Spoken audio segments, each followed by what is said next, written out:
Hey everybody. I've been fishing in South Florida my whole life, and for most of that time I could count the number of different freshwater fish I would normally catch on one hand. But nowadays, thanks to invasive fish, there must be about 2 dozen different fish you can catch here in South Florida. And the number one question everybody asks about invasive fish is, are they good to eat? Well, in this video, we're going to be talking about what I think are the 10 tastiest invasive fish in South Florida to eat, starting with the least tasty to the very best. Let's get started.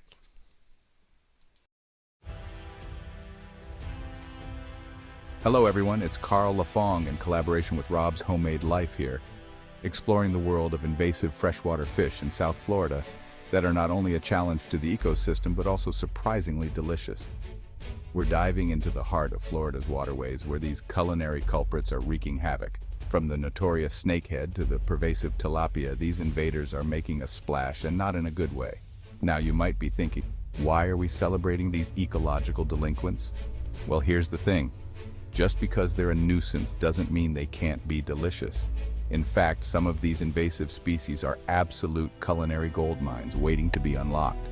So, get ready to tantalize your taste buds as we embark on a culinary adventure, transforming these environmental offenders into mouth-watering masterpieces. We'll be ranking these aquatic antagonists based on their taste, exploring the best cooking methods to accentuate their unique flavors. Get ready to discover the unexpected bounty of Florida's invasive fish.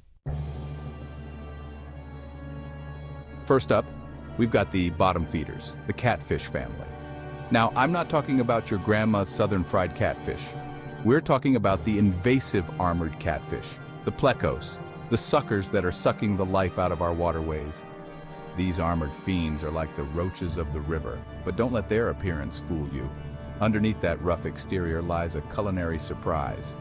Plecos, for example, might look like they belong in a medieval suit of armor, but their flesh is a revelation. It's firm, it's white, and it's got this unique, earthy flavor that's just begging for the right touch.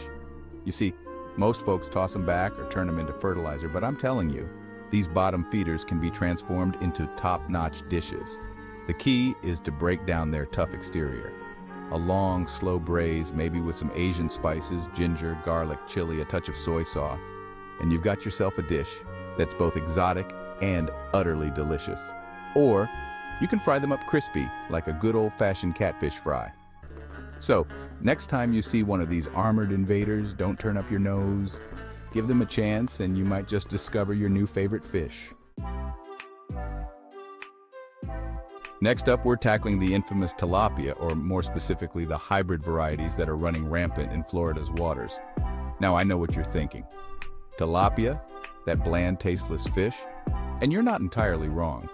Regular tilapia can be as exciting as a week-old dishwater. But these hybrid tilapia, they're a different breed altogether. These frankenfish, as some call them, have a bolder, meatier flavor than their milder counterparts. They've got more personality, more oomph, and they can actually stand up to some serious seasoning. We're talking bold flavors, strong spices, anything to wake up those taste buds. Think spicy blackened tilapia with a mango salsa, or a flavorful Thai curry with coconut milk and lemongrass. You can even grill them whole, stuffed with herbs and lemon slices, for a Mediterranean twist.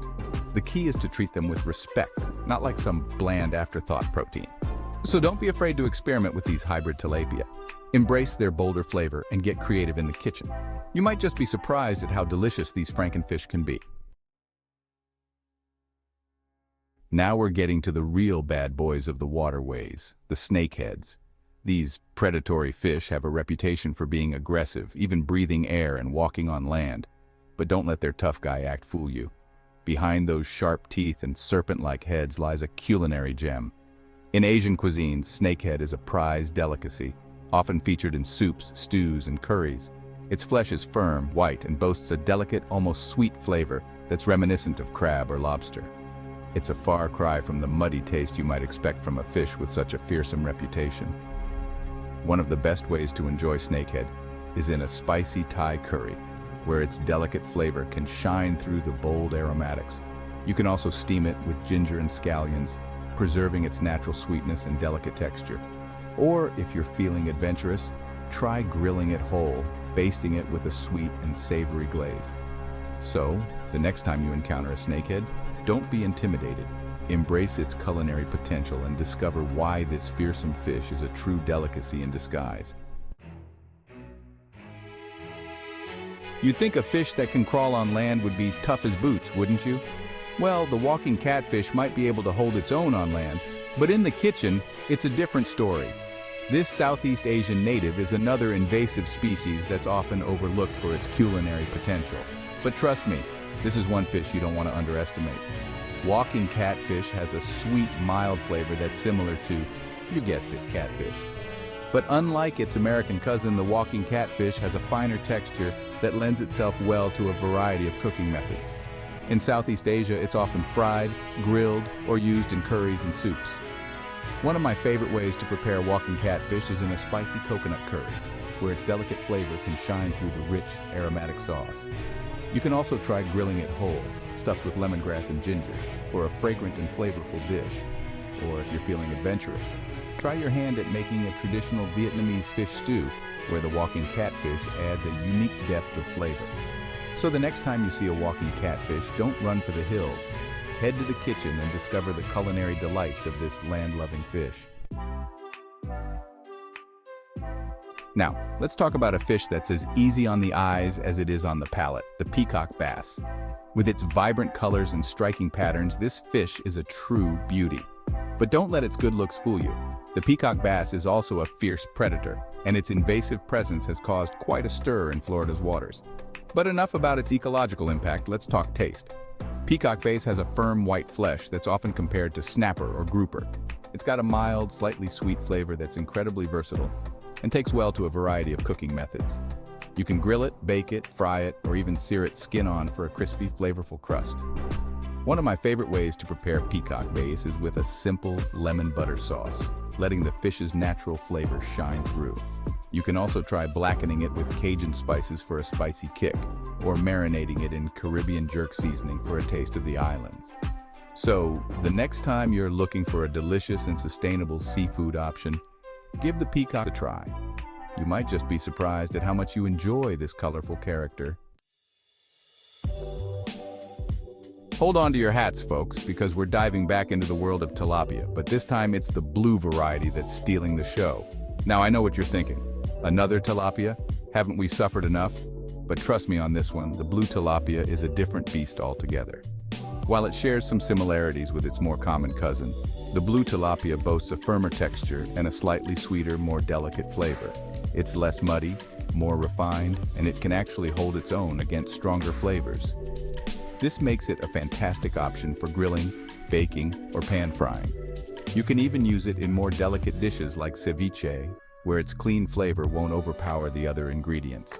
One of my favorite ways to prepare blue tilapia is with a simple herb crust, letting the fish's natural flavors shine through. So the next time you're looking for a healthy, affordable, and surprisingly delicious fish, don't overlook the blue tilapia. It might just become your new go-to seafood option. Now let's talk about a fish that's often overlooked and underestimated, the Oscar. This South American native might not have the flashiest name or the most glamorous reputation, but don't let that fool you. The Oscar is a culinary diamond in the rough, just waiting to be polished. Its flesh is firm, white, and boasts a mild, slightly sweet flavor that's often compared to tilapia. But unlike tilapia, which can sometimes be bland, the Oscar has a subtle richness that lends itself well to bolder flavors. The key to unlocking the Oscar's culinary potential is all in the seasoning. Don't be afraid to get creative with your spices and herbs. A good dose of paprika, cumin, and garlic powder can work wonders, as can a generous sprinkle of fresh herbs like thyme, rosemary, and parsley. You can grill it, bake it, fry it, or even use it in fish tacos or fish stews. The possibilities are endless, and the results are always delicious. Hold on to your taste buds because we're about to explore the Mayan CICHLID, a fish that's as intriguing as its name suggests. This Central American native might be small in size, but it's big on flavor, often compared to snapper for its firm, white flesh. The Mayan CICHLID boasts a delicate, slightly sweet flavor that's sure to tantalize your taste buds. One of the best things about the Mayan CICHLID is its versatility in the kitchen. You can grill it, bake it, fry it, or even use it in ceviche. Its delicate flavor takes well to a variety of seasonings and sauces, making it a true culinary chameleon. For a simple yet flavorful dish, try pan-frying the Mayan cichlid with a squeeze of lemon juice and a sprinkle of fresh herbs. Or if you're feeling adventurous, try your hand at a traditional Mexican ceviche, where the fish is cooked in a citrus marinade and served with fresh cilantro, onions, and avocado. So, the next time you're looking for a delicious and sustainable seafood option, don't overlook the Mayan cichlid. This little fish packs a flavorful punch that's sure to impress.